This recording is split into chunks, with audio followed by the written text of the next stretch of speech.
कळालं? दोन पेक्षा अधिक जर अपूर्णांक असतील त्याची बेरीज आणि वजाबाकी करायची असेल तर आपल्याला लसावी पद्धतीनुसार काय करावं लागणार आहे?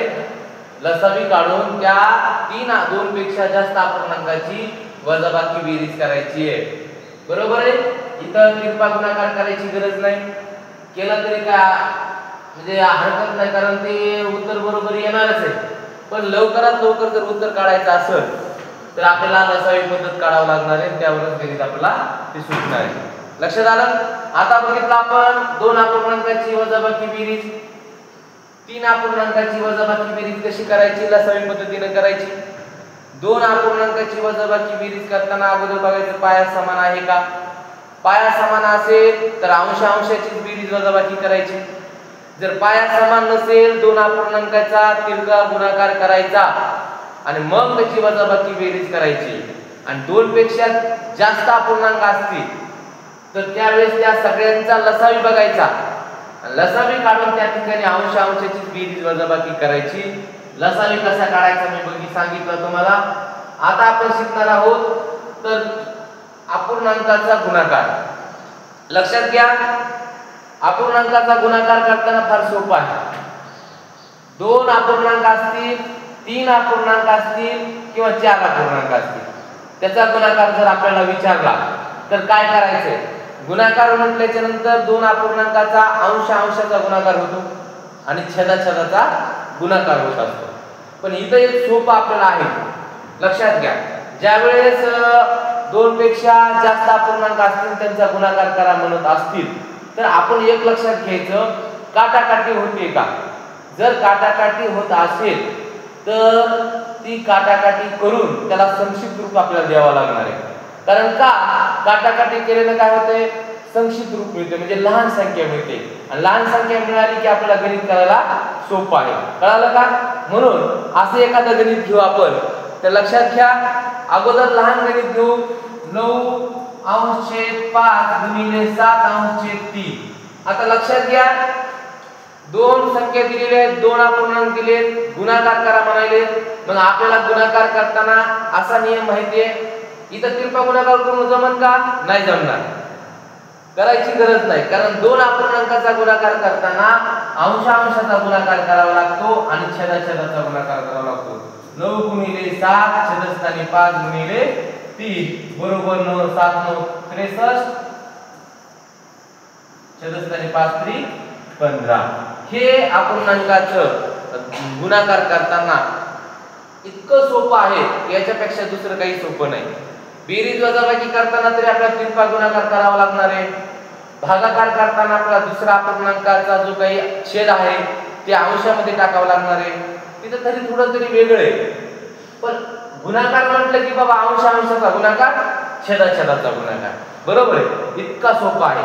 आता हाच गुणाकार जर तुम्हाला 3 अंकी दिला त्यांनी, तर 3 अंकी जर गुणाकार दिला तर कसं करायचं पहा. जर 3 अंकी गुणाकार आपल्याला जर विचारला त्यांनी तर 3 अंकी गुणाकार कसा करायचा? 9/12 17 गुणिले 102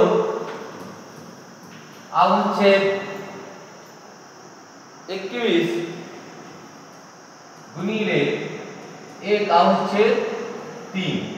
आता बघा, तुम्हाला सांगितलंय गुणाकाराचा नियम काय सांगतो की बाबा दोन अपूर्णांक असतील, तीन अपूर्णांक असतील, ते जर गुणाकाराच्या स्वरूपात असतील, त्यांचा जर गुणाकार करा म्हणत असतील तर आपल्याला करायचंय काय?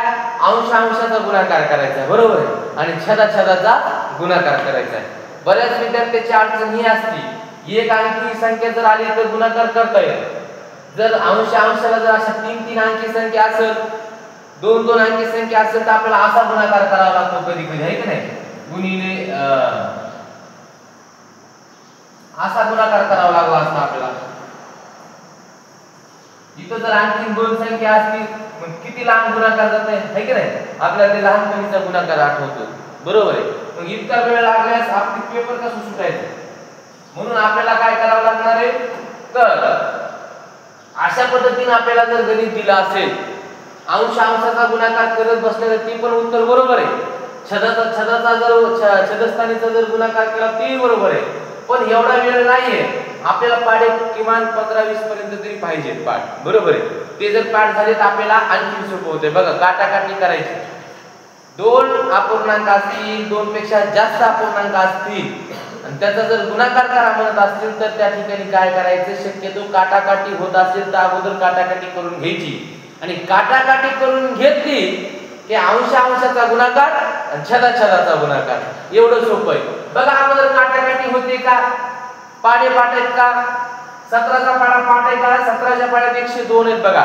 17 × 1 = 17, 17 × 2 = 34, 17 × 3 = 51, 17 × 4 = 68, 17 × 5 = 85, 37 दूरदर्शन म्हणजे 102, 37 दूरदर्शन म्हणजे इथं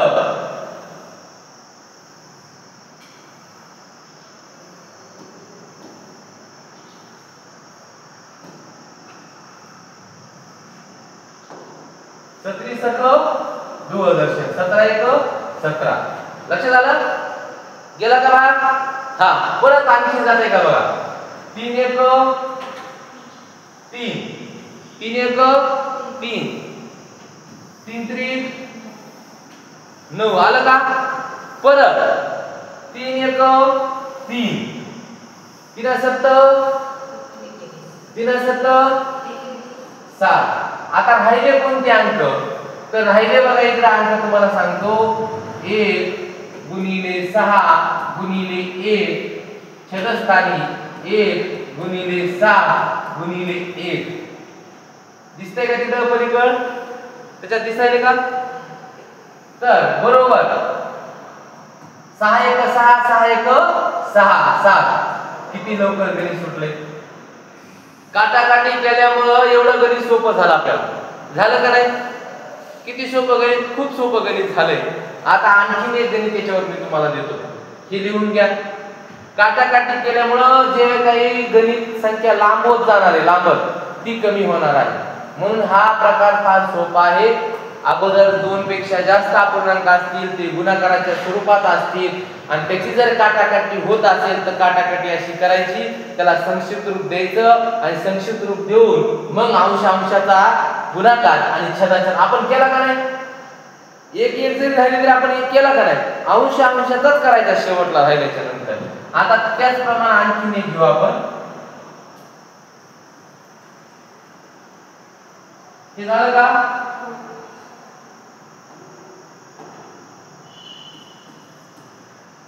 15/3 गुणिले 35/5 गुणिले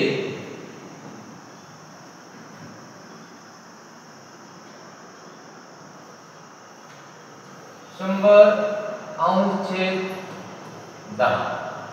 तर पहा अशा पद्धतीचे 3 अपूर्णांक आले, ते गुणाकाराच्या स्वरूपात आहेत. तुम्ही जर म्हणला सर नाही आम्हाला अंश अंशाचा गुणाकार करायचा, नियम सांगतोय अंश अंशाचा गुणाकार करायचा, छेदाछेदाचा केला तरी उत्तर बरोबर आहे, पण ते करत असताना खूप वेळ लागणार आहे. जर त्याच्या अगोदर जर काटाकाटी होत असेल तर करायला काही हरकत नाही. बघायचं काटाकाटी करून, पहा इकडे एकदा. आता 5 × 1 = 5, 5 × 3 = 15. कट करायचा, इथे लक्षात ठेवायचं भाग किती आहे. 3 × 1 = 3, 3 × 1 = 3 आपण जात नाही, 3 न भाग जातो का, जात नाही. जिथपर्यंत जाते तिथपर्यंतच आपल्याला भागाकार करायचा आहे. 1 मिनिट ठेवू दे इथं.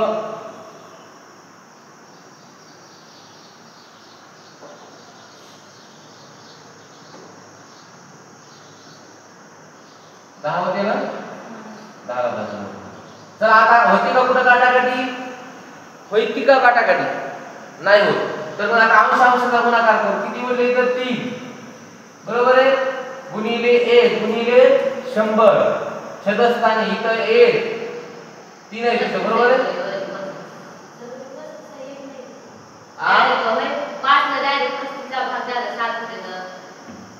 तस काय लक्षात एकूण एकच येत असते गणित कुठेही केलं तरी. हा बरोबर आहे, 35 झाले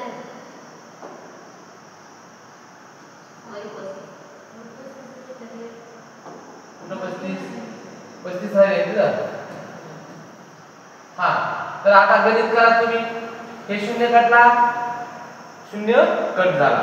3 1 3, 3 1 3. तर बघा आता करा गणित. 35 म्हणजे 350, छेदस्थानी 1. बरोबर आहे. आता हेच उत्तर येते का बघा आपण असं गणित करून. 3 5 15, 3 3 9 1 10 गुणिले 100 भागिले 10, बरोबर आहे 30. शून्य कटला, शून्य कटला. 3 1 3, 3 3 9, 3 5 15, 0. आलं का?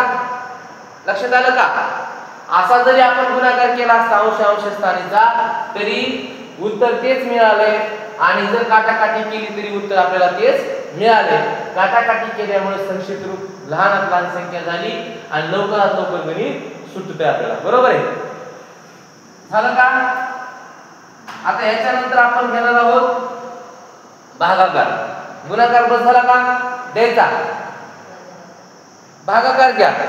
जर दोन संख्येचा भागाकार करायचा असेल, बघा भागाकाराचा नियम काय सांगतो, जर दोन संख्येचा भागाकार करायचा असेल तर जो काही दुसरा अपूर्णांक आहे, जो काही दुसरा अपूर्णांक आहे त्या अपूर्णांकाचा जो छेद असतो तो काय होत असतो? अंशस्थानी जात असतो. पण ही जी सगळी प्रक्रिया करत असताना काय फरक होतो? भागाकार करताना भागाकाराचं स्वरूप, भागाकाराचं गणितामध्ये किंवा गुणाकारामध्ये रूपांतर होणार आणि ते होऊन दुसरा अपूर्णांकामधला जो काही छेद आहे तो अंशस्थानी जाणार. अंशस्थानीवरचा जो काही अंक आहे तो छेदस्थानी येणार. पहा कसं आहे. तर पहिलं गणित घ्या. 9 भागिले 17 भागिले 9 अंश छेद 17 भागिले 45 अंश छेद 51. आता हे गणित दिले. दोन अपूर्णांकाचा भागाकार करताना अगोदर काय करायचं? भागाकार करताना बघा इथे लक्षात द्या. तर याचा गुणाकारामध्ये रूपांतर होतंय. बघा कसं होतंय. 9 पहिला अपूर्णांकाला हात लावायचा नाही, जशाला तसा ठेवायचा, जिथे ठेवायचा ते 9 अंश छेद 17.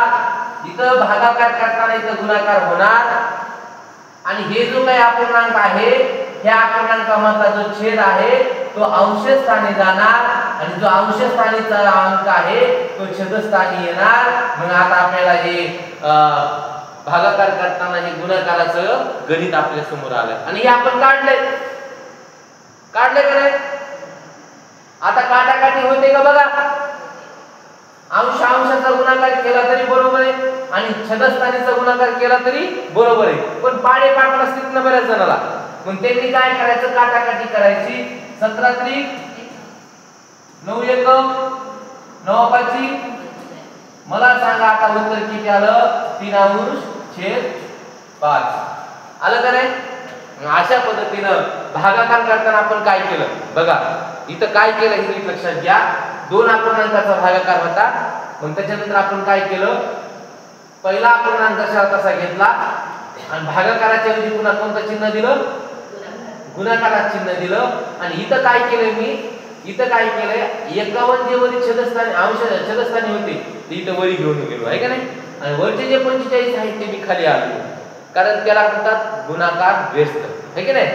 त्याला छेद अंशाच्या ठिकाणी जाणार, अंश छेदाच्या ठिकाणी येणार, त्याला गुणाकार व्यस्त असं म्हणतात. आणि मग आपल्याला तिरपा गुणाकार करायची गरज नाही, काटाकाटी करायची गरज आहे. लक्षात घ्या. तिरपा गुणाकार करते बरेच वेळा गुणाकार मोठा येईल. लक्षात आलं का? म्हणून इथं काटाकाटी करायची. लहान संख्या घ्यायची. 17च्या पाड्यात 51 होते. 17 त्रिक 51, 9 5 45, 3 अंश छेद 5, 3 1 3. बघा इकडं 1 गुणिले 3 असं उत्तर होतं. 1 गुणिले 5 बरोबर 3 1 3, 5 1 5. कळलं का? हे गणित. आता दुसरं लिहून घ्या हे गणित.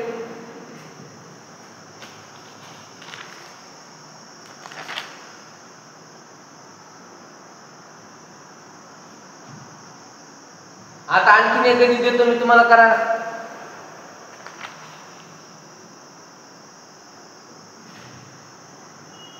9 अंश छेद 7 भागिले 11 अंश छेद 5 गुणिले 44 अंश छेद 25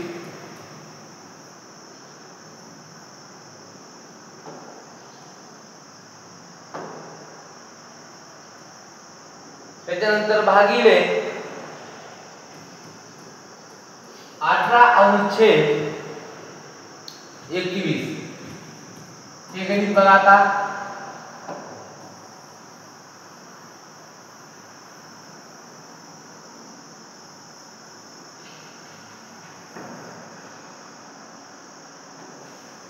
हे गणित बघा आपलं पहिल्यासारखंच गणित आहे लिहू नका आता लक्ष द्या इकडे गणित किती सोपं आहे आपल्याला मी सांगितलं होतं तुम्हाला गणित कधी डावीकडून उजवीकडे करत जायचं आपल्याला लक्षात आलं दोन संख्येचा जर आपल्याला जर भागाकार दिला असेल तर त्याला गुणाकारात करायचे रूपांतर करा 9 अंश छेद 7 काहीच करायचं नाही तर गुणाकारात चिन्ह द्यायचं हे जो अपूर्णांक आहे त्याचा छेद वरी जाणार अंश खाली येणार त्यालाच गुणाकार व्यस्त असं म्हणतात म्हणजे 5 अंश छेद 11 झालं का रूपांतर झालं का परत एक एक सोडवायचं असेल तर एक एक सोडू शकतो नाहीतर आपण सगळंच असं व्यवस्थित गणिताची मांडणी करू इथं काय करायची गरज आहे का गुणाकाराचं काय करायची गरज नाही मात्र इथे ह्या दोघांचा काय आहे भागाकार आहे परत पुन्हा इथं गुणाकार येणार 21 वरी जाणार 18 खाली येणार कारण भागाकाराच्या टाइमला असं होतंय बघा आता हे आपल्याला 2 पेक्षा जास्त गुणाकाराचे अपूर्णांक मिळाले किती पेक्षा 2 पेक्षा जास्त अपूर्णांकाचे गुणाकार मिळालेले आहेत आता आपल्याला एवढं कळालं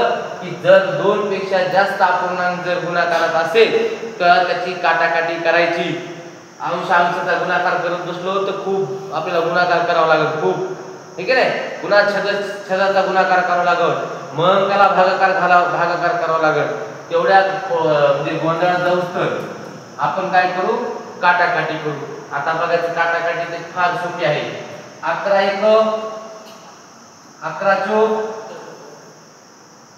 44 च्या ठिकाणी 4 आले 11 च्या ठिकाणी 1 आला बरोबर आहे 9 1 9 2 बरोबर आहे कसं झालं 9 2 18 कळलं थांब बोल काय म्हणली हां 7 1 7 7 3 आलं का 5 1 5 5 बरोबर आहे परत 2 1 2 2 4 2 1 2 2 4 आता घ्या लिहून 1 गुणिले 1 गुणिले 2 गुणिले 3 छेदस्थानी 1 गुणिले 1 हे 5 गुणिले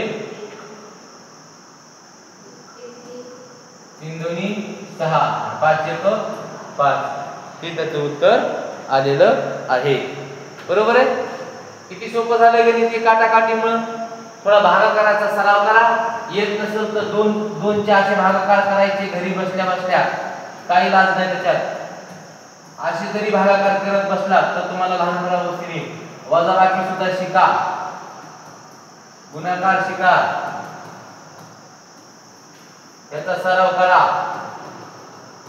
येत नाही तुम्हाला है की नाही हे पहिल्यापासून शिकावं लागेल आणि ह्याच्यावरच आपल्याला काय आहे नोकरी आहे आपण दुसऱ्याच गोष्टी वाचन करीत बसलो त्याच्यामध्ये आपल्याला काही मिळणार नाही आता हे सुद्धा यायला मोठा झालो आपण अवघड वाटायला आहे की नाही की आपल्याला विसरून गेलो होतो आपण 4थी 5वीच्या वेळेस आपल्या लक्षात होतं परंतु पुन्हा आपण विसरत गेलो आता कसं करायचं कळालं का तुम्हाला हे आणखीन घ्यायचं का एखादं गणित का तुम्हाला करायला देऊ एखादं गणित तुम्हाला एक करायला देतो गणित घ्या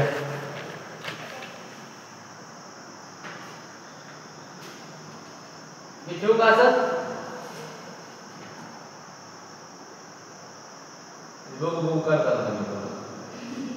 करा एक गणित देतो मी तुम्हाला लहान देऊ का मोठं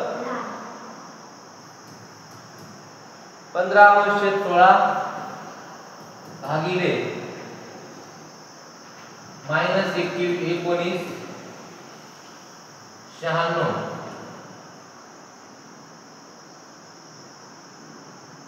भागिले 30° 57 हे गणित. दुसरे एक देतो गणित म्हणजे आपलं होऊन जाईल. 9/13 भागिले गुणिले 17/23 भागिले 119 - 92 गुणिले 65/27